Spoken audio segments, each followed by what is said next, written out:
discutir este caso clínico.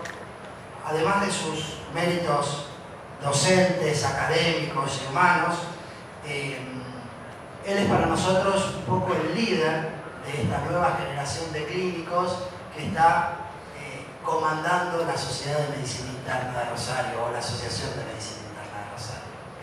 La presentación formal de Roberto es que es especialista en medicina interna, que es profesor adjunto de la primera cátedra de Clínica Médica y Terapéutica de la Universidad Nacional de Rosario, que es vicedirector de la carrera de especialización de Clínica Médica de la Universidad Nacional de Rosario, que es coordinador del servicio de Clínica Médica del Hospital Provincial del Centenario. Además es presidente del Foro de Medicina Clínica de Argentina y es expresidente de la Asociación de Medicina Interna de Rosario. Hace 2 años, en esta misma fecha, en este mismo salón, me tocó presentar el anátomo clínico a quien definí como el alma y el corazón de un hospital de Rosario, que es el Hospital Baigorria. Hoy tengo de nuevo ese honor y lo voy a presentar como el alma y el corazón de la medicina interna de Rosario de esta nueva generación. Muchas gracias.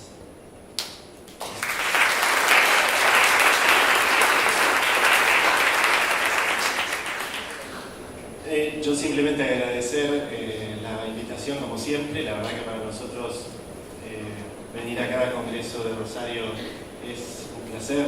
Nos sentimos parte de este Congreso y siempre tratamos de traer un caso de autopsia. En este caso en particular hubo un pequeño impasse en el hospital de las autopsias y trajimos un caso que tiene que ver con una resolución anatomopatológica de biopsia. Los verdaderos protagonistas son los que me acompañan, que son la doctora Silvina Fili, que es residente de segundo año de nuestro servicio de clínica médica, y el doctor Marcelo Guagnini, que es médico de planta del servicio de anatomía patológica de nuestro hospital. Así que bueno, muchas gracias y espero que les guste el caso que hemos traído.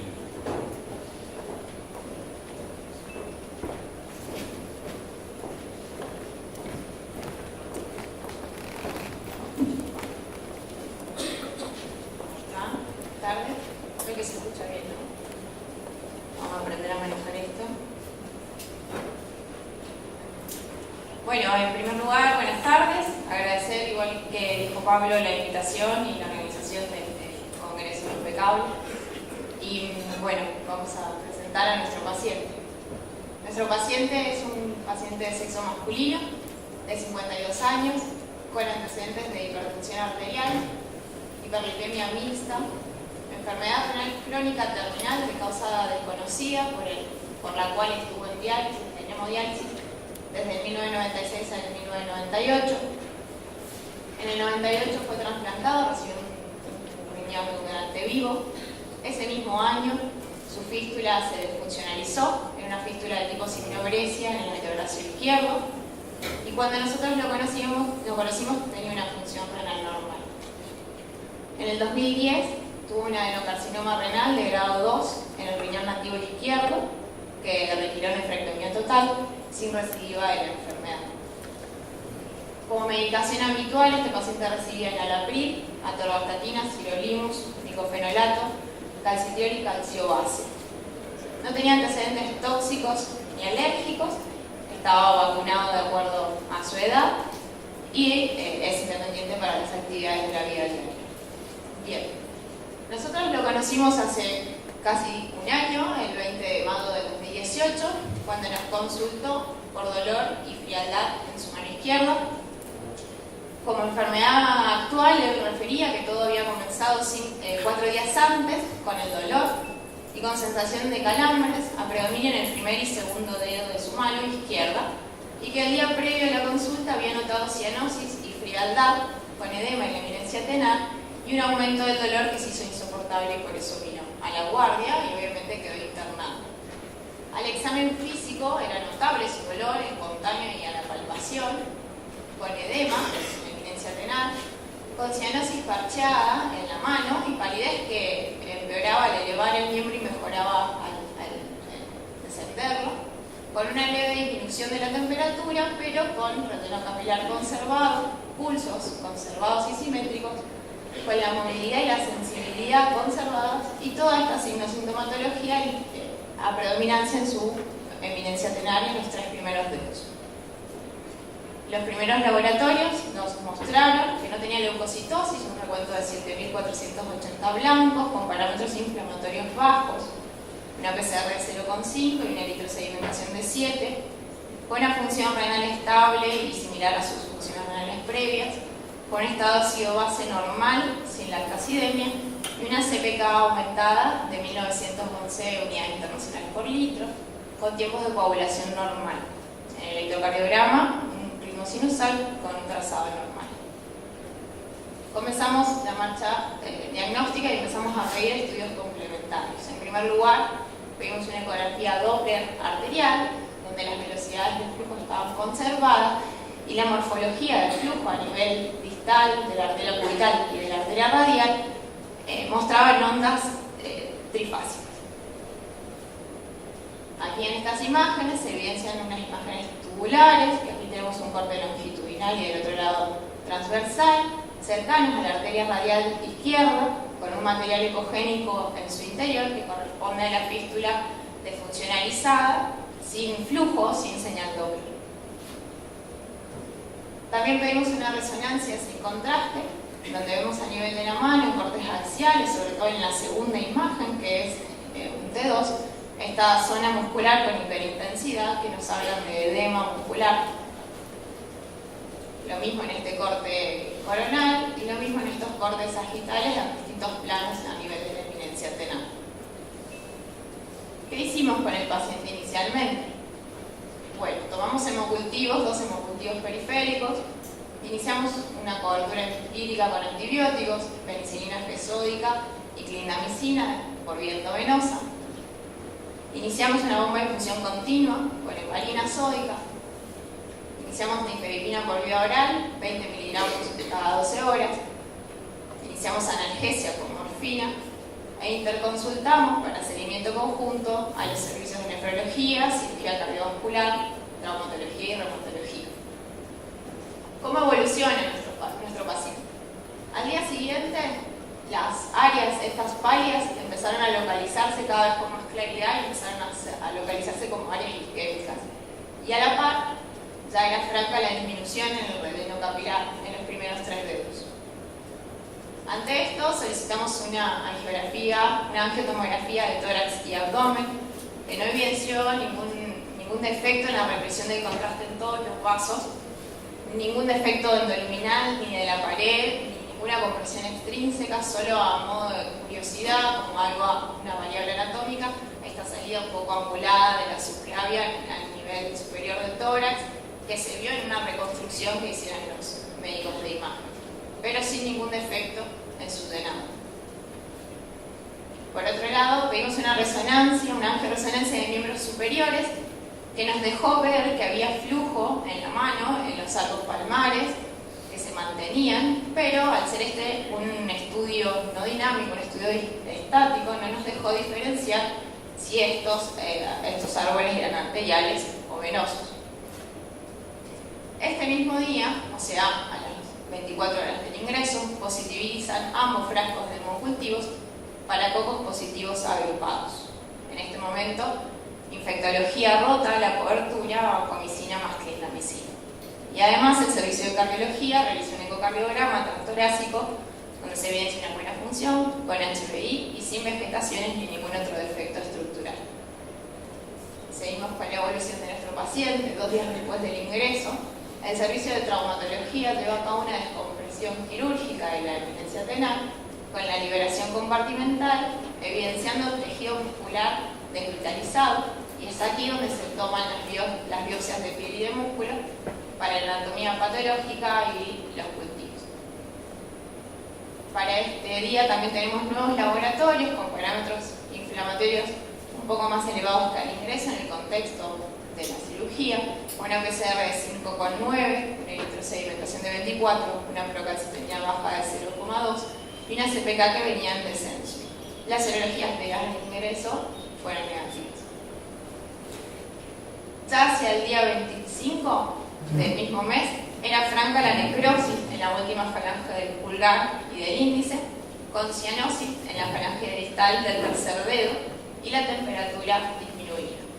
O sea que venimos con una clínica del paciente que viene empeorando. En este momento se propuso unas sesiones de cámara hiperbárica que no se llegaron a completar, porque da más adelante, 5 días después, el 30 del 5, obtenemos los cierres de los hemocultivos, donde hay 2 estafilococos distintos, de distinta sensibilidad, que se interpretan como contaminación. Y además este día obtenemos los resultados de la anatomía patológica, con lo cual llegamos al diagnóstico final de nuestro paciente, que obviamente no se los voy a decir, pero seguimos con la evolución del paciente. Ante este diagnóstico repetimos la ecografía Doppler, que no mostró cambios con respecto a la previa que les mostré del primer día. Vimos un perfil lipídico, donde se vio un colesterol total de 184, un HDL de 23, LDL de 72 y triglicéridos de 446 miligramos por decilitro. Se suspendió la anticoagulación, que en aquel momento en la evolución se había rotado de enoxaparina, y se suspendieron los antibióticos. Se le dio el alta al paciente con 40 miligramos diarios de atorvastatina, aspirina y enalapril. ¿Cómo siguió nuestro paciente? Siguió mal, evolucionó así. Se llevó a cabo la amputación del primer, segundo y tercer dedo. Pero no termina ahí, sino que 9 meses más tarde de la primera internación, en febrero de este año, lo volvemos a ver por un motivo de consulta muy similar, con dolor y frialdad en la misma mano, pero esta vez a predominio del anular y del meñique, y en el interrogatorio un poco más dirigido, refiere que había abandonado sus medicaciones, que continuaba con su inmunosupresión que la venía manejando su nefrólogo. Al examen físico se veía cianosis y palidez en la falange distal del dedo anular y del meñique izquierdo, pero esta vez sí con un rodeno capilar disminuido, con pulso radial ausente y cubital disminuido. Hicimos nuevamente una ecografía Doppler arterial, donde se ve a nivel de la arteria cubital distal una disminución de las velocidades de la onda y una morfología de la onda bifásica. Y a nivel de la arteria radial distal, también disminución franca de la velocidad con una morfología monofásica. Aquí tenemos una arteriografía que pudimos realizarla al paciente en esta ocasión. No sé si... Ahí está. Bueno, es un videíto de un par de minutos donde vamos a ver que el material de contraste llena completamente todos los vasos sin ningún defecto en su luz, sin ninguna compresión, sin ningún defecto en el calibre, a nivel de la subclavia, de la axilar, de la humeral. La humeral ahí con una tortuosidad, pero que no estenosa en ningún momento su recorrido. Y a nivel del codo, la bifurcación se muestra que el material de contraste continúa hacia la arteria cubital, que es la que se llena de contraste, y no pasa el contraste hacia la arteria radial, lo cual es una oclusión de la radial a su nivel proximal. Este es otro videíto que logra visualizar un poco más la irrigación a nivel distal de la mano.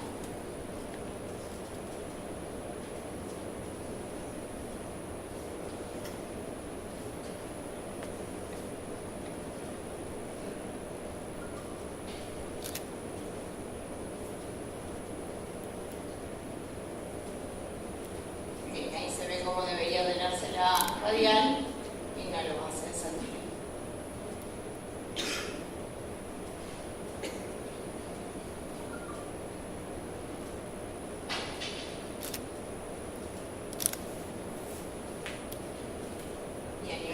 Todo el pliego arterial continúa por la cubital y se forman los arcos palmares por la cubital.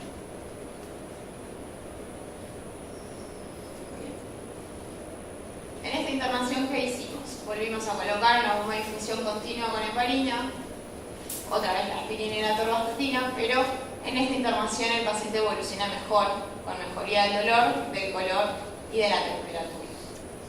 Y se le da el alta hospitalaria con aspirina, con clopidogrel y con atorvastatina.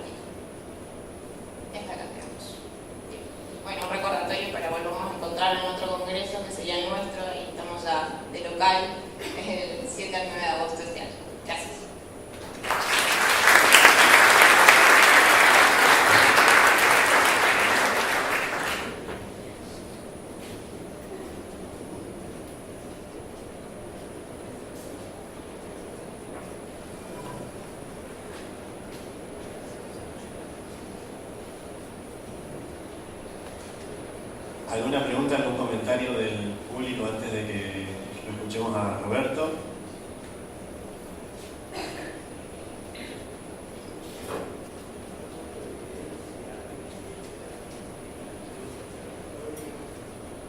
¿Alguna otra evidencia de isquemia en algún otro territorio?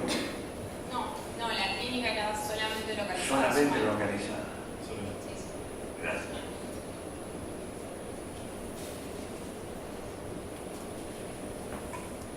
¿Y la biopsia fue de piel, de músculo, de ambas? De piel y de músculo.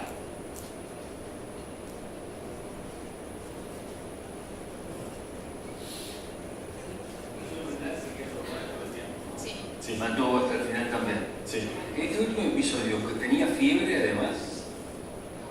No. No, en ningún ¿Y momento. la CPK volvió a subir otra vez también en este último episodio? Sí, pero no fue un ascenso tan notorio como en la primera internación.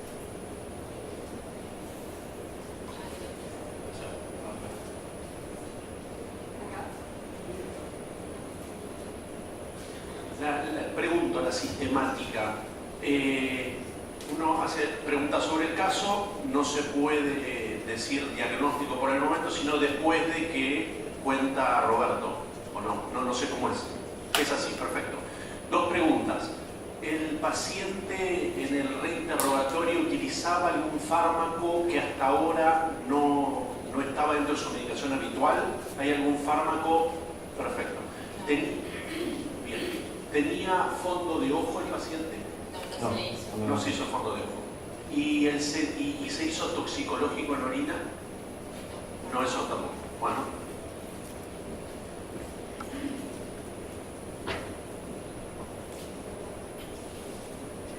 Estudio cardiológico, ecocardiograma.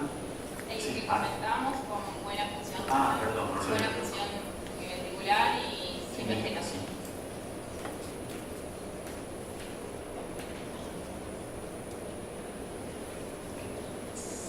Si no hay más preguntas ni comentarios, entonces lo escuchamos a Roberto.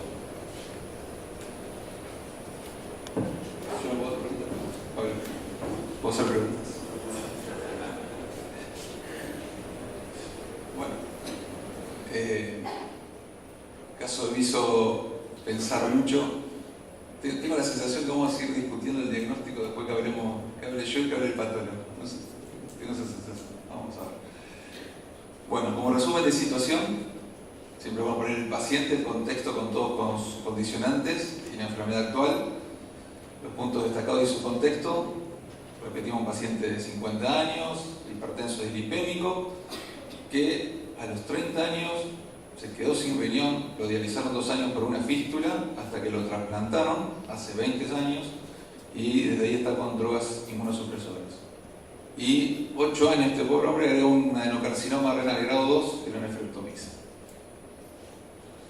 Habitualmente, cuando tenemos un caso clínico, un enfoque racional sería, juntamos todos los datos, datos guía, diagnósticos diferenciales, diagnósticos presuntivos.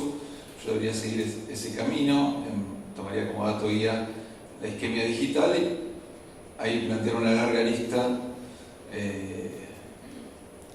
Es isquemia isogangrena. Sabemos que la isquemia, cuando hay compromiso de pequeños vasos periféricos, inicialmente tenía propulsos palpables y que estamos ante una urgencia médica que requiere que actuemos rápido en el diagnóstico y tratamiento por el riesgo de progresión a necrosis irreversible como ocurrió en este paciente.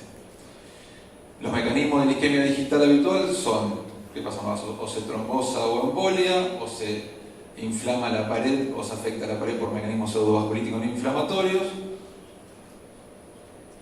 por hiperresponsividad o por una vasoconstricción muy exagerada, que es un poco más difícil que llegue a la necrosis.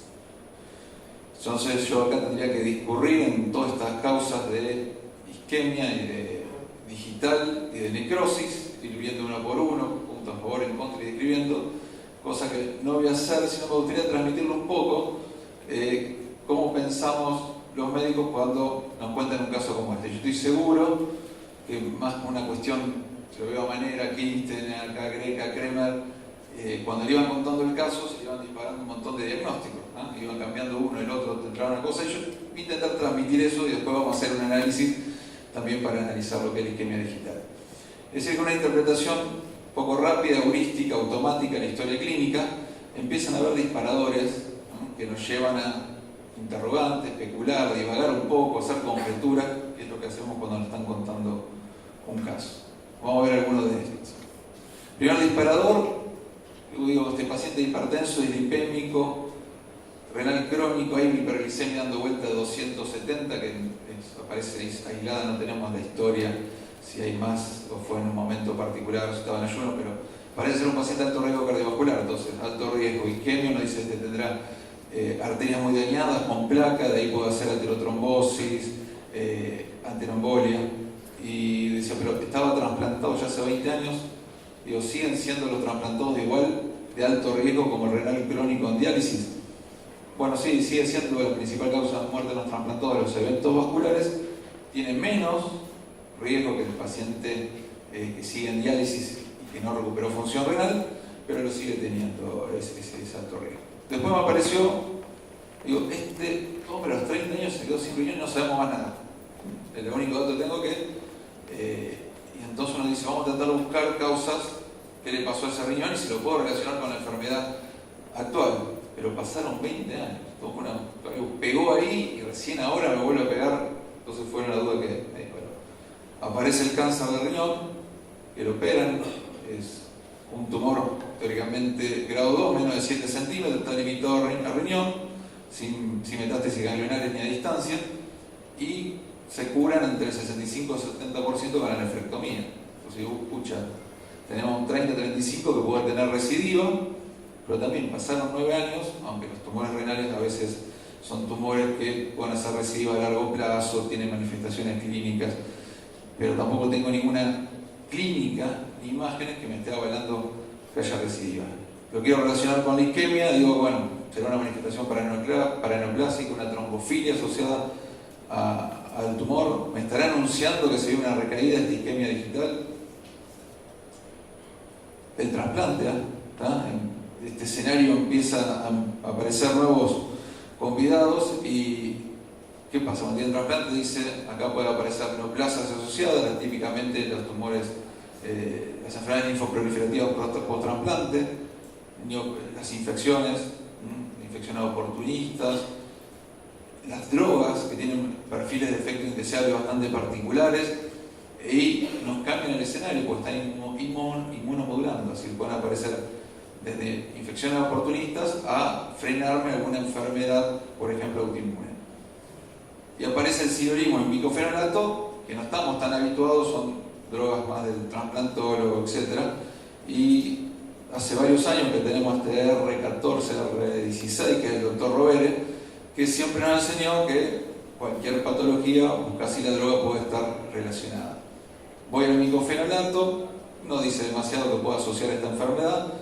Voy al sidorismus o rapamicina, ahí me enteré que fue encontrada en un hongo de la isla de Pascua de Rapamio, y de ahí rapamicina, y puede aumenta el riesgo cardiovascular por hipertensión, hipertriglicidemia, hipercolesterolemia, que es muy frecuente, puede una tendencia en casos menos frecuentes hacia trombosis, desórdenes musculares periféricos e inducir diabetes, y mucho más raro puede dar una púrpura trombocitopénica trombótica, pero generalmente en combinación con cicloporina, que no es el caso de este paciente. Es decir, que la pista de las drogas no me pareció que estaba el camino por acá. Y la otra heurística que apareció automático tiene una fístula, tuvo una fístula, me dicen que está desfuncionalizado, que estaba el frémito ese dando vuelta que me hizo dudar, en antebrazo izquierdo, y esto un poco que me parecía como una alarma, algo rojo, que digo, ¿qué está pasando ahí? No solamente hizo un episodio, sino 2 episodios en el mismo lugar, único territorio comprometido, y esto me lleva a que 2 veces cae en un rayo en el mismo lugar, puede haber factores locales que están condicionando. Entonces digo, tendrá algo que ver ahí esta fístula, estará trombosada, puede haber embolias, el robo de flujo, y no me terminaba cerrando. Y hace 20 años que la desfuncionalizaron, ¿y por qué me trae problemas ahora? Y esto un poco los interrogantes que iba juntando a medida que iba avanzando en el análisis de este caso. Vamos un poco a los hechos, un análisis más racional. En todas estas mares de incertidumbre, ir a buscar alguna isla de certeza, Y bueno, la isla de certeza que tenemos es la isquemia digital, no tengo mucho más. Tiene clínica y semiología típica. Me dicen que no hay hipoflujo sistémico, que es un único territorio. Inicialmente los pulsos están con Saragón, que después, como mostraron, ya está también la radial comprometida, de su nacimiento. Y en el manejo inicial estaba ahí infección asociada a la isquemia. Tiene clara semiología de isquemia, eso no hay duda. Y la infección es difícil porque se superponen mucho los síntomas, da dolor, ambos pueden aumentar la CPK, no tuvo fiebre, no levantó demasiado rectante de fase aguda, pero creo que todos operativamente coincidiríamos en tratarlo como una infección y probablemente una infección severa de tejidos blandos cuando uno ve que hay zonas de isquemia, necrosis, CPK que aumenta y aparece el coco gram positivo en sangre. Empezaron con penicilina, clindamicina, estimo efecto y combinación, y después muy razonablemente cambian a vancomicina con el cultivo positivo. Y ahí aparece la anatomía patológica y los cultivos. Y acá yo tenía que tomar un poco dos caminos. Uno, intentar hacer una discusión centrada en tener el diagnóstico final, o cómo lo hubiese razonado e interpretado y tratado si me toca este paciente. Te digo, Pablo, se trajeron el patólogo 800, 900 kilómetros, tiene que tener el diagnóstico del patólogo y esa biopsia, sin duda, pero bueno, voy a elegir el camino por el otro lado, lo voy a analizar como que si mañana me toca este paciente en el centenario y me voy a olvidar de ese sesgo de tener al patólogo acá, porque mi idea es que el patólogo no me va a aportar mucho. Vamos a ver. Analicemos algunas causas de isquemia digital. Esto lo hacemos casi siempre en los razonamientos, en los ateneos clínicos, empezar a poner una especie de balanza entre qué tiene a favor y qué tiene en contra de las enfermedades, y en base a eso el que tiene más a favor nos parece el diagnóstico más probable y casi el de certeza. Hay que tener en cuenta que eso tiene sesgos, que en realidad tenemos que hablar de hipótesis, pues no necesariamente lo que tiene más a favor tiene que ser el diagnóstico que tiene el paciente, el verdadero. Y otro sesgo que tiene esta modalidad es el de representatividad, porque siempre lo estamos comparando con el prototipo de la enfermedad. Entonces las manifestaciones atípicas o presentaciones atípicas de las enfermedades quedan un poco de lado en este juego de sumar y restar. Aún así lo voy a hacer, pero tengamos en cuenta eso. Todo lo que isquemia por hiperviscosidad, la quirofilogenemia ni la nombramos, todo lo que es gamopatías monoclonales, recuerden que la que más da hiperviscosidad es la macronemia de Waldenström, pero es mucho menos frecuente que el mieloma, que es raro que dé hiperviscosidad severa con necrosis. No teníamos un proteinograma, pero no tenemos contexto clínico, ni anemia, ni otras manifestaciones para pensar en gamopatías monoclonales.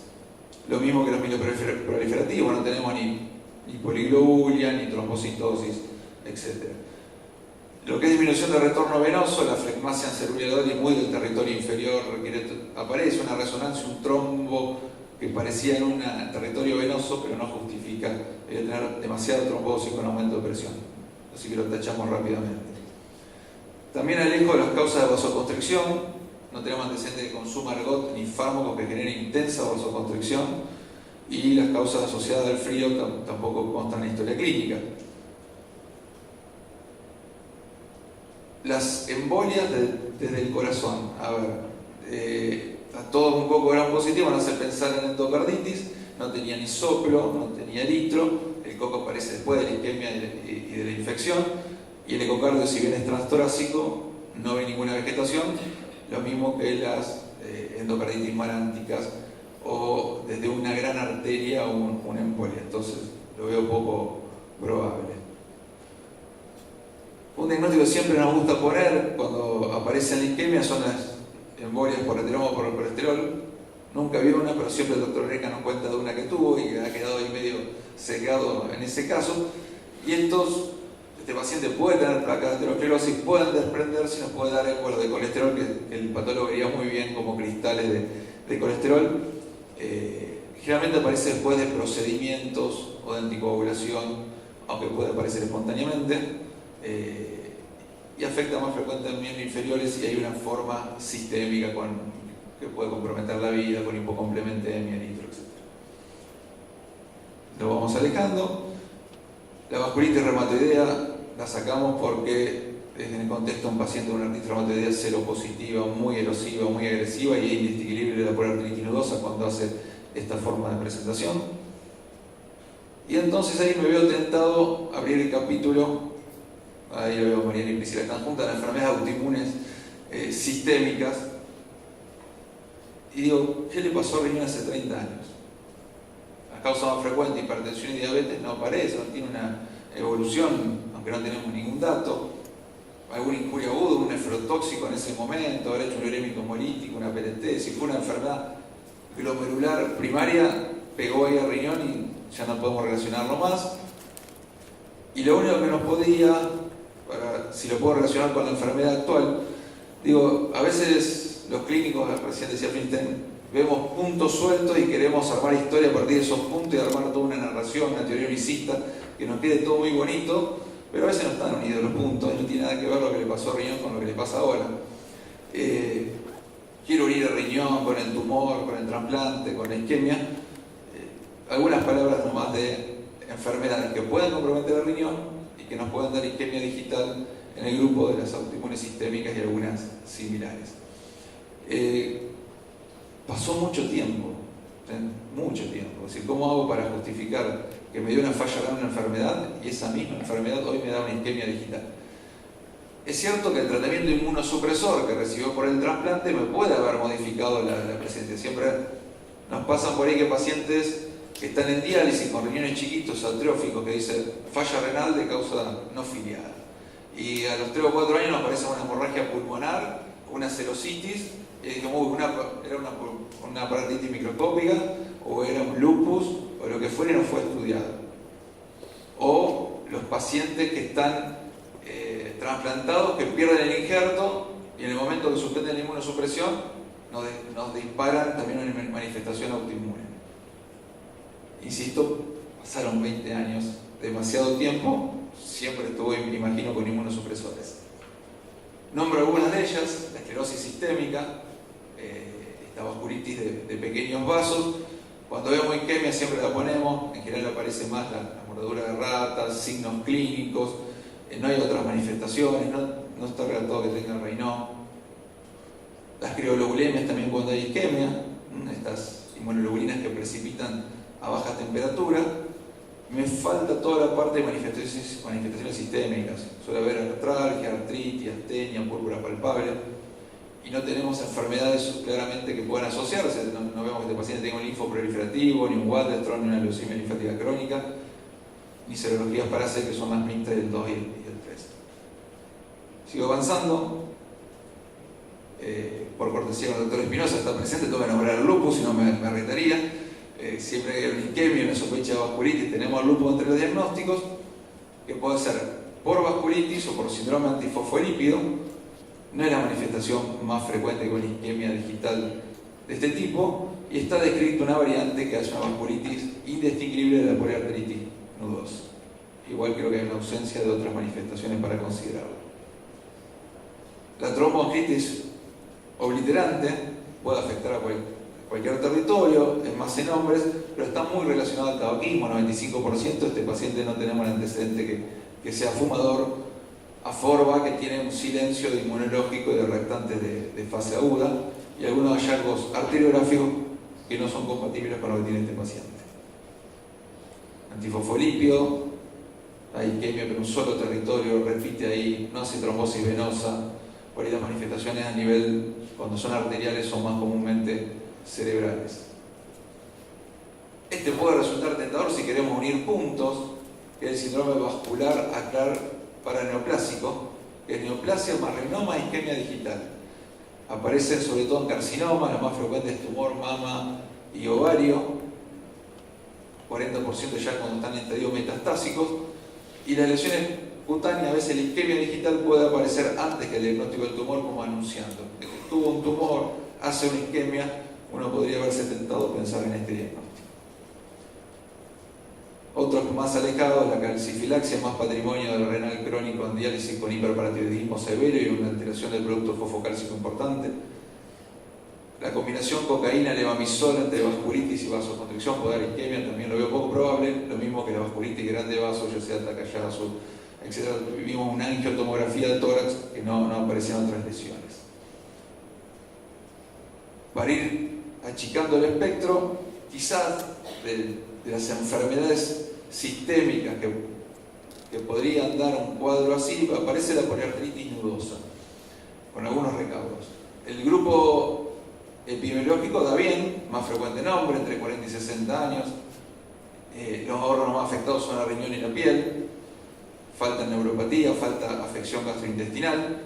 Y en piel puede dar muchas manifestaciones, pero bastante frecuente que esté lido reticular y púrpura palpable que no tiene este paciente. Cuando uno ve una estortosidad que nosotros conocemos como dinamistas, nos vemos tentado un poco, pero creo que no son las imágenes de la poliartritis nodosa, aunque es un diagnóstico que se puede considerar. Y aparece la fístula, esta fístula aquí molesta, metida en el lugar. Muy interesantemente, la fístula de Brescia-Simino, Michael Brescia era el jefe de residente en nefrología, junto al jefe de servicio de nefrología y Appel, que es un cirujano, que se ve que la fama lo dejaron de lado, las pocas veces que pierden los cirujanos. Es una fístula que se desarrolló en los años 60 en el Hospital de Veteranos de Nueva York y hasta el día de hoy se sigue usando y es uno de los accesos vasculares más utilizados y más efectivos para los pacientes en diálisis. Puede tener muchas complicaciones, desarrollar aneurismas, insuficiencia cardíaca y hiperdinámica. El síndrome de robo arterial, es decir, que apenas hace la fístula, si va mucho flujo a la fístula y poco a los periféricos puede aparecer isquemia, pero eso sobre todo al principio, cuando recién se coloca, no desfuncionalizada 20 años después.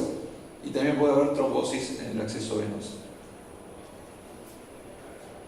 Antes de sostener la hipótesis, porque es solamente una hipótesis que le voy a dar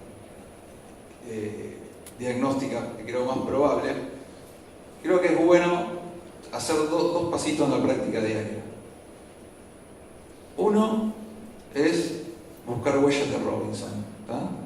Son signos que nos quedan fuera de nuestra hipótesis diagnóstica, hallazgos discordantes inesperados para ver si ahí tengo una pista para poder llegar al diagnóstico. Nombro algunos. Tenía un KPTT prolongado, único dato, no sé si estaba ahí con anticoagulante o no, pero me llevaría el camino de SID, de coloración intraocular diseminada o de antifosfolípid. La verdad que me parece que solamente para taparlo esa huella con arena y no darle demasiada jerarquía. El frémito, si hay frémito en una fístula y flujo, también puede ser el frémito en zonas de estenosis que hayan quedado, así que bastante inespecífico. Un ecodoppler debería ver muy bien si tiene o no flujo una fístula. Muchas veces la fístula se la dejan que cierren espontáneamente, no se la ligan o se la deja un tiempo abierta por si falla el trasplante y hay que volverla a usar. Y después una duda que tenía, digo, este paciente se va en el primer episodio sin anticoagulantes, no aparece inmunosupresores, en el segundo episodio pasa lo mismo, entonces yo le tengo mucha confianza a Pablo, cómo maneja a su paciente y me generó muchas dudas de qué estaba pasando en ese paciente, pero también me quedo con esas dudas. Al principio, recuerden, tenía flujo hasta periférico, e hizo la isquemia, y en la segunda ya tenía tapada toda la radial. Lo otro que es bueno, hacer una especie de cerebro clínico. Entonces empecé a compartir este caso. Bueno, del mismo equipo, con otras especialidades. Entonces aparecieron opiniones de Damián Carlson por un lado, Mariana por otro. Mariana me decía, no se me escapa sin corticoides. Y iba recabando. Después hablé con varios especialistas, uno tiene experiencia en fístulas y ahí me ayudó cirugía ocular a nombrar al doctor Milano, hemodinamia a Martín Nagenson, con algunos trasplantólogos. Hice la prueba de dárselo a un clínico de otra ciudad, que no lo conozco, nunca estuve con él, pero tenemos relación por mail, que es Macaluso, que cuando ponemos un caso en intramed de cuál es su diagnóstico, da unos comentarios que me parecen buenísimos, unos razonamientos estupendos, y más o menos coincidíamos lo mismo con todo lo que le pregunté, eso me dio un poco de tranquilidad, porque creo que no vamos a conseguir con Pablo. Y hay que elegir un camino entre esta incertidumbre y probabilidades. ¿Será algo sistémico? Puedo pensar que tengo una PAM u otra cosa. ¿Será algo local? Si me hizo un trombo, tiene alteradas esas arterias después de la fístula, de ahí me hizo una trombosis o embolia o flujo.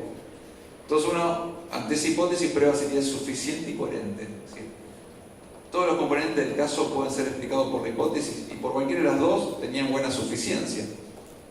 Cuando quiero probar coherencia, es decir, si todos los atributos de la hipótesis están presentes en el caso clínico, y en realidad si fuera algo local, sí, pues no tendría más que eso, y si fuera algo sistémico con una PAM me podría explicar la falla renal con todos los pormenores que dijimos, pero no tengo demasiados más datos para sostenerlo.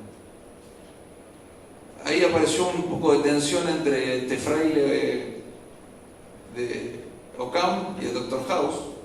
Tengo que elegir entre algo sencillo, diciéndome Ockham me decía lo más sencillo, lo más probable, tiene la fístula, anda a buscar ahí, o House que me dice que está bien, que la explicación más simple y suficiente es la más probable, pero no necesariamente la verdadera. En esa tensión, a mí me gustó más Ockham. Mi elección es que tengo una trombosis y embolia por factores ahí locales, de la vasculatura del miembro. Antes me pregunté, ¿no estaré cometiendo una falacia lógica? Si me tiene demasiado peso esa fístula, como tuvo un episodio, sino dos, en esa mano izquierda, y ahí está la fístula, entonces me tiro de cabeza. Aparecía William Sutton y me decía, anda al banco que está el dinero, anda a la fístula. Me hacía peso por este lado, o dije, será una falsa pista, un arenque rojo que esta mala gente de Mar del Plata me puso ahí, y voy de cabeza y me hicieron equivocar.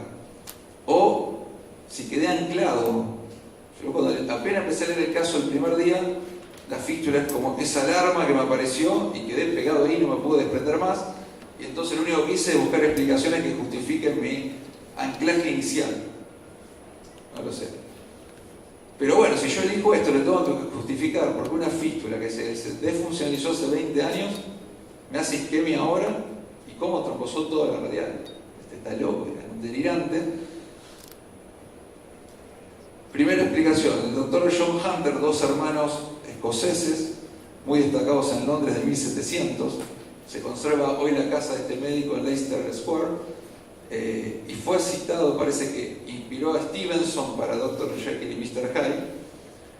La casa tenía dos entradas, una que daba a la plaza, donde se atendía toda la aristocracia y los ricos británicos, y la puerta del fondo le traían los resucitadores, los cadáveres para experimentar, ¿no? Parece que está basado en esto. Ahí, esto que en el informe y en la presentación no se da demasiada importancia,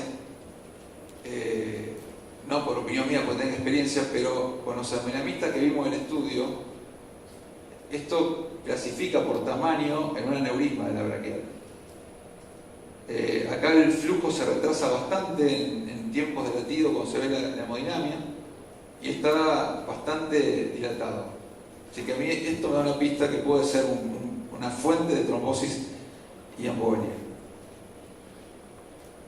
Hay varios estudios, no es algo muy frecuente, pero que demuestran que aquel territorio que estuvo sometido a una fístula con los años, este de acá abajo, dilatación de arterias braquiales luego de fístulas arteriovenosas en pacientes después del trasplante renal, y hacen seguimiento y ven cómo se va dilatando, y requiere tiempo. Cuando más tiempo, más chance de que se dilate, y aún en fístula desfuncionalizada, no necesita que esté funcionalizada. Son arterias que estuvieron sometidas en un momento a alto flujo, provoca un estiramiento y después eso que veíamos como tortuosidades, y después por shear estrés se sigue provocando dilatación y lesión vascular. Y hay algunos reportes de, a partir de aneurismas braquiales, de síndrome de dedo azul, muy remoto después de una fístula, isquemia de la mano por fístulas trombosadas, etc. Hasta uno que reunió todos, y fíjense la duración, el tiempo de diagnóstico que pasó en años después que tenía esa fístula, 19 años, 8 años, 13 años y 6 años. Así que el tiempo dependiente que pueda dilatarse las arterias y las complicaciones, embolias distales, embolias digitales, trombosis, isquemia, etc. Pero pocos casos, ¿no? Así que este cuento de la fístula, el aneurisma del trombo y las embolias, el que más me conforma. Este reporte de caso pareció una copia, digo, está firmado por Malfatti y me salvé, pero no, que hacía de una fístula de Brescia Siminos cerrada, ligada, aneurisma de arteria braquial y debutaba con isquemia digital. Aún así, sé que esta hipótesis, estoy cerca de un unicornio, cosas raras, pero bueno, solemos traer cosas raras esto, ¿no? Y dejo fuera un poco el patólogo, que me tendría que mostrar nada más que isquemia, embolia. Así que voy con algunas cuestiones de perdedor, pero la verdad que desde la aducción, diagnóstico aductivo, es decir, de crear una hipótesis creativa que me explique, es la que más me gusta. Así que me quedo con esto. Muchas gracias.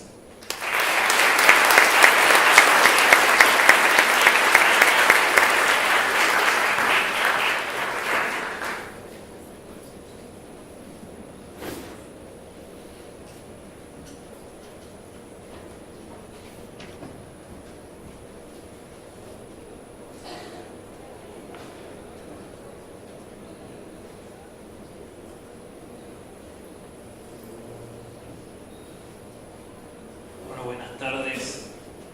Agradezco la invitación. Nuevamente estoy acá, son 4 casos los que he presentado ya, siguiendo la línea del Dr. Paz.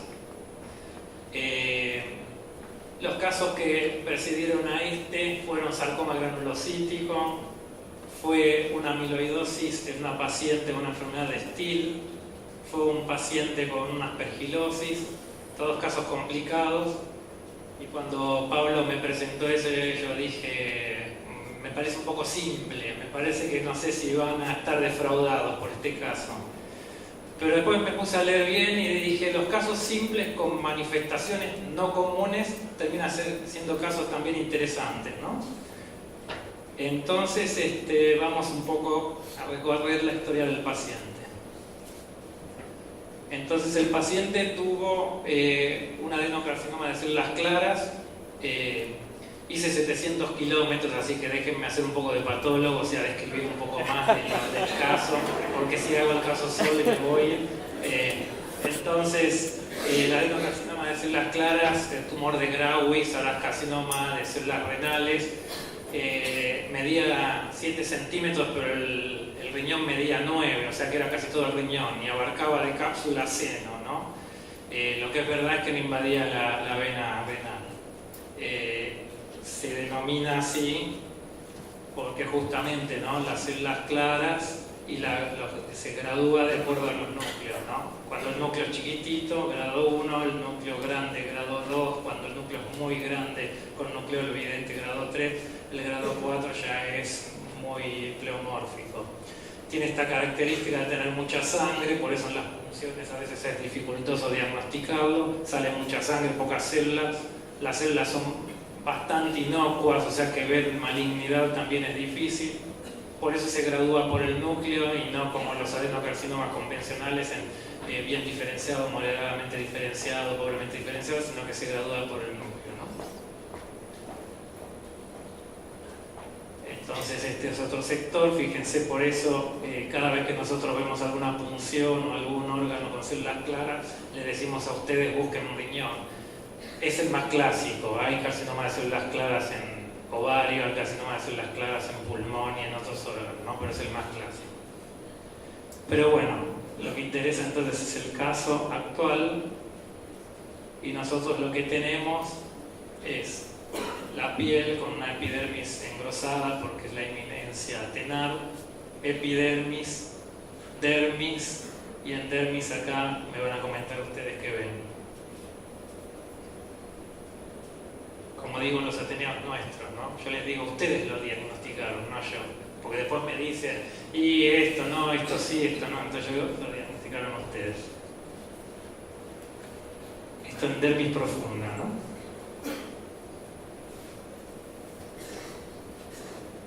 Dermis profunda, arteria, imágenes negativas.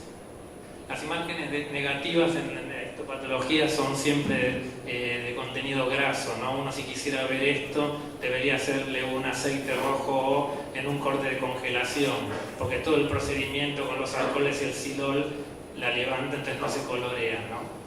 Entonces esto es lo que antiguamente uno llama asículas de colesterol, ¿no? Asículas o espículas de colesterol, y en el músculo, esto es músculo esquelético, en las arterias del músculo, las mismas asículas de colesterol y material fibrinoide. O sea que sí, es una embolia por colesterol, ¿no? Acá mayor aumento, glóbulos rojos, el vaso, la fibrina y el colesterol. No tienen que confundirse la embolia de colesterol con la tromboembolia, ¿no? Esta es un poco la historia de la embolia de colesterol. Un danés la describió en 1844, otro danés después presentó todas las características que se vieron en la autopsia. Luego se hizo, en 1945, se estudió toda una serie de autopsias con embolias por colesterol. Luego se hicieron también la relación entre cirugías cardíacas y los embolismos. Se hicieron después los estudios pre-mortem, porque todos estos eran post-mortem, siempre después siguiendo a una autopsia. Las placas de Hollengorst, ahí habían preguntado si se hizo fondo de ojo, es característico en las embolias de colesterol. Acá es cuando se describe el dedo azul, pero claro, todas estas descripciones son, en general, nosotros podemos clasificar las embolias de colesterol en superiores e inferiores, aorta superior, aorta inferior. La mayoría ocurre, de hecho el dedo azul es en el dedo del pie, ¿no? Es muy raro, las embolias de colesterol por vía superior van al cerebro y vienen de la carótida, ¿no? Y finalmente, la primera descripción de las placas descubiertas con la ecocardiografía transesofágica. La patogenia es un alteroma ulcerado y roto en una arteria mayor proximal. Las embolias de colesterol necesita que se rompa esa placa, porque el colesterol está en el centro del ateroma. Entonces ese núcleo graso viaja a vasos más pequeñitos. En cambio, el tromboembolismo en general se produce en vasos más grandes y afecta a vasos más grandes. En general es único y esto es múltiple. Emboliza en vasos más pequeños, produce una reacción inflamatoria y tiene el daño del órgano terminal. En realidad no hay manera de diagnosticarla previamente hasta que esté afectado el órgano que afecta, es decir, la insuficiencia renal aguda, o la hemauresis si va al ojo, o una gastritis hemorrágica si va al aparato digestivo, o bueno, lo que sucedió en la piel en este caso, ¿no? Las hipótesis, bueno, acá ven el núcleo lipídico, el trombo. Entonces dijimos que los pacientes pueden tener tromboembolia y pueden tener embolia de colesterol. La tromboembolia es todo este acúmulo de sangre y fibrina, ¿no? Que por el enlentecimiento de la sangre y la acumulación de plaquetas y fibrina. Pero es esto lo que vemos nosotros en nuestro caso, ¿no? El centro. O sea, que pudiera haber las dos cosas. Una de las características que también se dio en el caso clínico es como afecta a vasos pequeños, palpan y la palpación del pulso es normal, porque son los vasos pequeños. Si hubiera sido un tromboembolismo, tal vez no hubiera tenido pulso. Esto mirado desde este punto de vista, la placa de ateroma es esto, en el centro del trombo en realidad es la sangre, o sea, son dos cosas diferentes, ¿no? Los órganos que más afectan entonces el sistema nervioso central, riñón, aparato digestivo y piel. Causas que pueden ocurrir en este arterioembolismo, que es otro nombre, embolia por colesterol. Puede ser espontáneo, puede ser por cateterización, cirugía cardíaca, autografía o cirugía de aorta abdominal, intervenciones carotídeas, terapia trombolítica o terapia anticoagulante, aunque estas dos es muy bajo, se cree que no trae estos problemas. El diagnóstico, hay que sospecharlo en gente grande que tiene arteriosclerosis severa, en pacientes con procedimientos endovasculares, en pacientes con cirugía cardíaca, vascular y periférica, y el diagnóstico no es porque yo sea patólogo, pero el diagnóstico incuestionable es la biopsia, no hay otra manera de diagnosticarlo.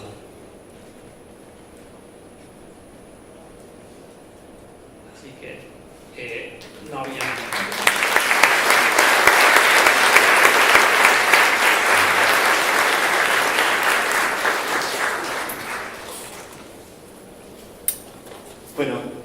¿alguien quiere hacer algún comentario?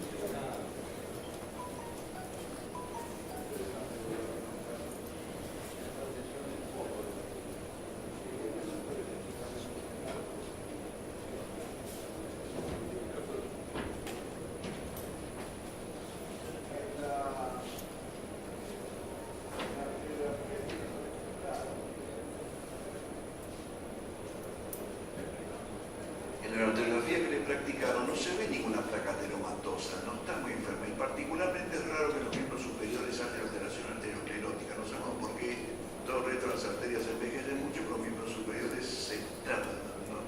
Es difícil, o sea, no debe ser biológicamente exactamente igual. Así que yo pensaría que debe ser de la fístula que le están dando un problema. Hay algo que tiene ahí. Y una cosa anecdótica, una pregunta insólita. Otra cosa, no estaba anticoagulado, porque a veces la anticoagulación estos pacientes provoca no estaba anticoagulado, ¿no? Y la otra cosa delirante, voy a preguntar si el paciente practicaba ciclismo en forma significativa o trabajo manual muy fuerte. No había ningún factor de microtrauma en los brazos, ¿no? Que también fuese generar este efecto. Pero yo pienso que es una embolia de la arteria en mi brazo. Pues no había otro foco así palpable en este paciente, sobre todo por la cosa que se repite sistemáticamente en el mismo lugar. Si fuese arteriofolia de la aorta, o se parecía a misma inferior, es algo neurológico en otro lado. Por lo tanto, creo que es esa fístula la que está dando esa embolia colateral. Entonces, sigo tu hipótesis que es estrictamente local. Sí, llamó, te comentaba Pablo, cuando repasamos la imagen, me dio la película de la angiografía con tres hemodinamistas distintos, coincide en eso, que la arteria es muy limpia, no hay placas, y los tres, independientemente, la braquial, el tamaño, el retraso del flujo es un aneurisma braquial, puede ser veral, está bueno ahí, pero decíamos, es un aneurisma braquial, el paciente sigue, de hecho, y sería bueno ver qué pasa con eso, porque una fuente podría ser también bueno. Ese era justo lo que yo quería preguntar. El llenado de la dilatación neuroesmática en la braquial parecería un llenado lento, y esto era altamente sospechoso que pueda tener ateromas allí pegados. Por eso a mí me pareció que cerraba bien. No sabía que lo habían visto nuevamente y no les parecía que había ningún defecto de llenado allí. Hay que recordar que la arteriografía la obtuvimos en la segunda intervención.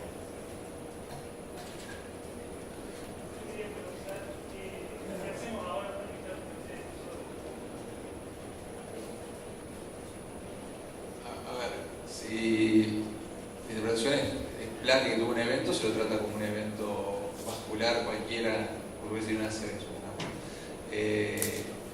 Hablando, insisto, creo que esto es un terreno muy de especialista en hemodinamia, y ello es aneurisma en un paciente que ha hecho dos episodios en ese territorio. Planteaban, decía el cirujano vascular muy experimentado, dice: yo creo que esto hay que solucionarlo, ese problema hay que sacarlo, hay que hacer un puente distal, pero saltear eso, porque ellos lo veían como una fuente probable, ya sea o que hace la placa ahí, como marcaba Raúl, o el trombo ahí directamente.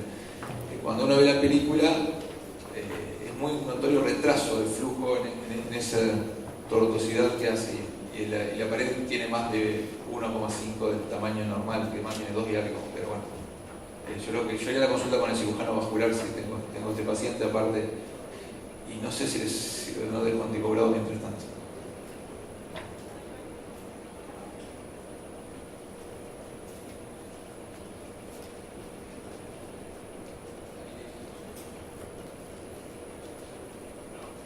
Un poco coincidiendo con el doctor, que la enfermedad aterosclerótica parece poco probable, ¿no? Yo quiero un poco contar un caso clínico de una mujer joven que se le palpa una dilatación aneurismática. Bueno, la hago corta, se la estudia todo. Bueno, la cuestión es que esta chica pasa una semana y entra y viene por un cuadro de que se le, no de isquemia aguda, sino se le enfriaba la mano. Se le hace una arteriografía, pero previo a la arteriografía se le hace una radiografía simple de tórax. y se encuentra que tenía una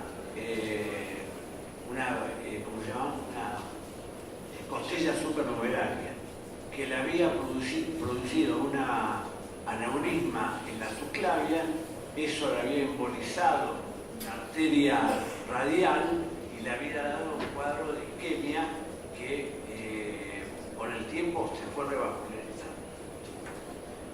Nada más que quería comparar eso, ¿no? Que no tenía nada que ver con una enfermedad aterotrombótica.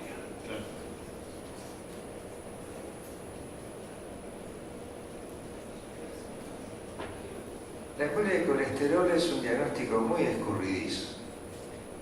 Yo he visto un par, pero el que siempre cuento, no sé si Manera anda por ahí, ahí está, se debe acordar Manera, fue un anátomo clínico de hace muchos años, de las primeras jornadas, que discutió Evia. Evia lo discutió brillantemente, era un paciente con pasado vascular muy importante que hizo un cuadro que parecía un cuadro séptico.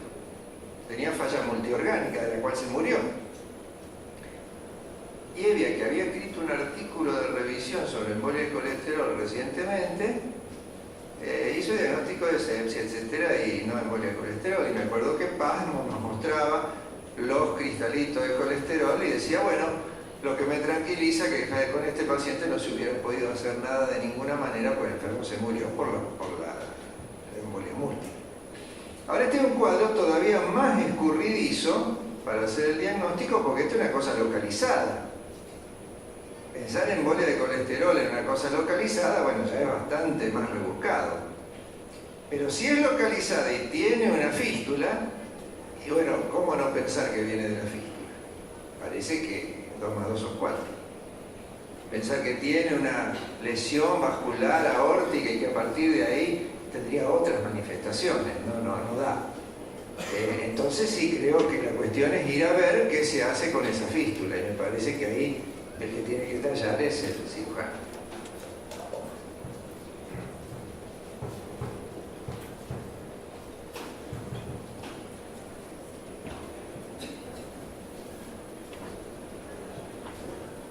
Sí, en el caso, digamos, describieron 2 eventos. Uno que fue en un primer caso cuando el paciente ingresa con dolor en la mano, que ahí se hizo la biopsia y ahí se vio que eran émbolos de colesterol, digamos, y que es una patología más microvascular. Se describe como si fuera un spray que se desprende de la placa ateroma y que genera obstrucciones en la microvasculatura. En cambio, en un segundo tiempo, el paciente retorna con una clara isquemia, con una obstrucción arterial de una arteria de gran calibre, que ahí me parece que hubo un fenómeno tromboembólico, arteria-arteria.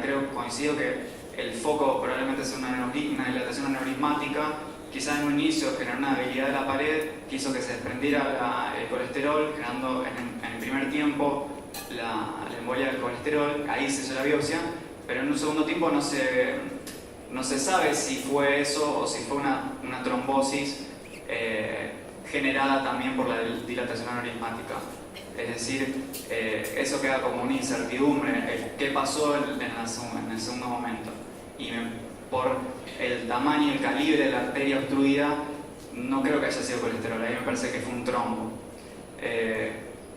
Por eso que esa es la única explicación que hay.